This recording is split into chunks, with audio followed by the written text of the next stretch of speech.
Welcome to the Your Pennsylvania Ancestors podcast.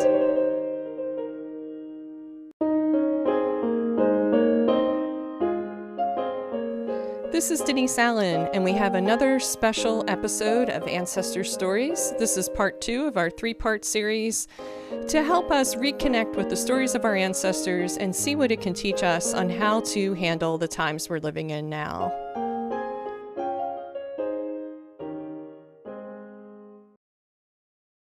In this episode of the Your Pennsylvania Ancestors podcast, we hear the life story of an Irish mother and immigrant from Julie Medlock Flake of Heart Genealogy. She's a genealogist who offers research services in the Southeast United States and Ireland. Then I'm going to share about the 14 Days of Journaling project that I launched last week, and also ways that you can find journals and letters of your ancestors. And now, here's Julie.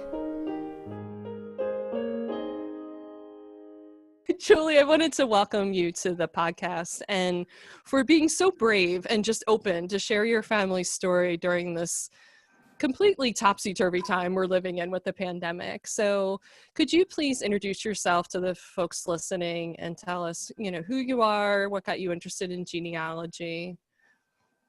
Sure, and I'm happy to be here. My name is Julie Medlock Flake.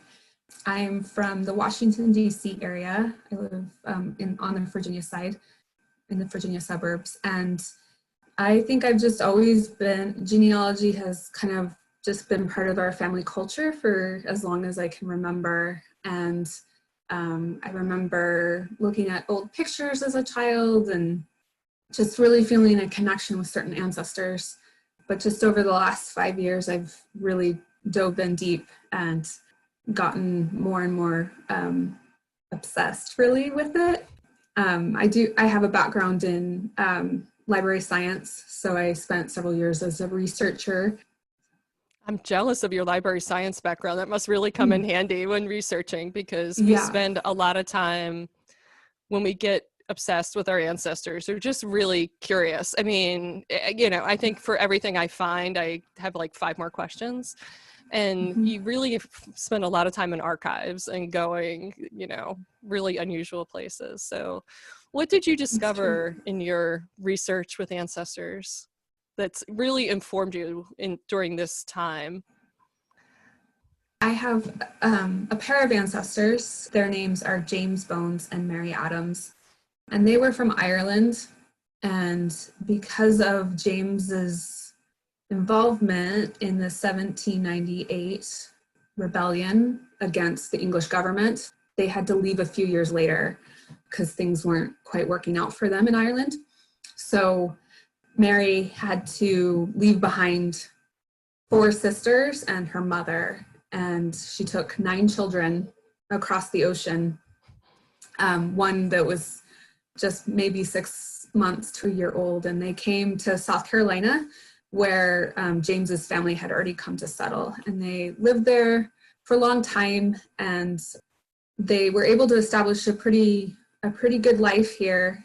But Mary seemed to continue to have trials, but she worked really hard to overcome those trials. One of the trials was that she had breast cancer and that she had the tumor removed in 1822. I can't even imagine having surgery in 1822. And so in this letter that she writes to her sister back in Ireland, she describes the procedure and what the tumor looked like and how it had saved her life. And she went on to live another 13 years after that. Just previous to that surgery, she had lost one of her sons who had died. In that letter, she says that his blessings have been peculiarly great to me and mine. And I just think that's such a wonderful attitude to have, that even in the face of trials, that you can still recognize your blessings. Mary went on to lose 4 more sons before she died in 1835. And so it was just kind of some incredible trials that helped me to understand that it's okay that things are hard, that it's okay that we don't have all the answers or how we're going to get through this moment, but that we can get through, and that we can have hope, and that people do hard things all the time, and we can too. When you think about Mary, what advice do you think she'd give, if she could give advice to everybody in the world, just kind of tell us all, give us some perspective, what do you think she'd say? I think she would say to look for hope, look for a place where you can find hope, to look for things to be grateful for, that hard times can bring blessings, and to build relationships with your loved ones, no matter where or how you do it. I'm so struck by the letters that were passed between her and her sisters, and you can feel the love that the family has for one another through a lot of the documents that I've been able to unearth. Just that those connections are so important. So if people wanted to get in touch with you to share that story, or how could they get in touch with you? I blog at heartgenealogy.com, and I also am happy to do research for other people as well. So my services and stuff are there as well. So Julie, thank you so much for sharing that story, and thank you for being on the podcast. It was just perfect. Thank you. All right. Thanks for having me.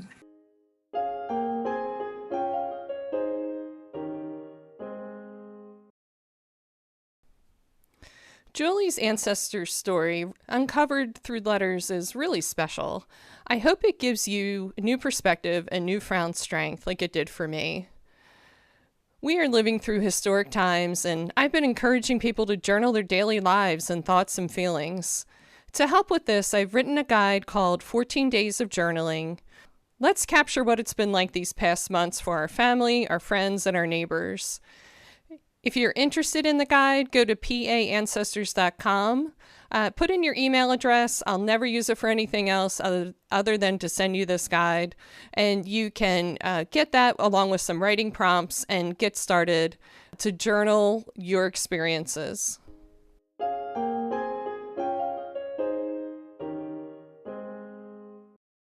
Now, how can you find letters and journals written by your ancestors? Are they in an archive somewhere? Well, you just never know, but here's some tips. Now, many archives in Pennsylvania are closed through June, but you can plan now and do the work necessary so that when they open, you'll be ready to go for research. What I'm going to explain is the abbreviated version of how to do this research.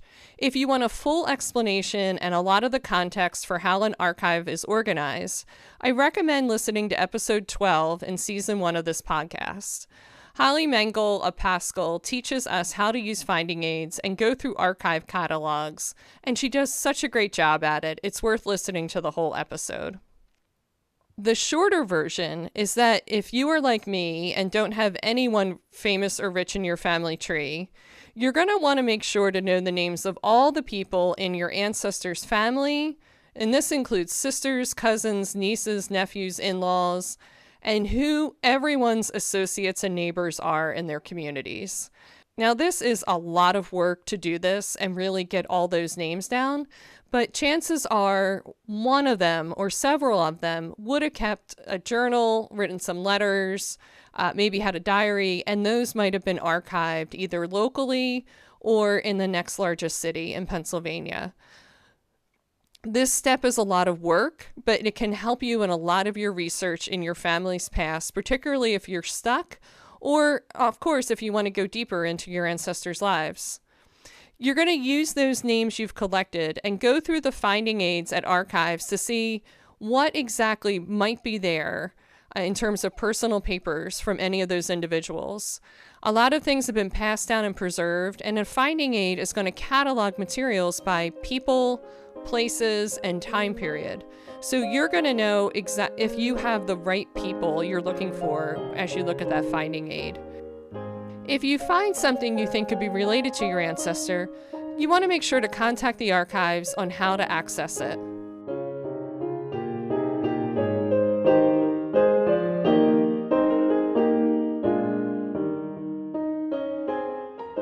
I hope that helps you find something special in your ancestor.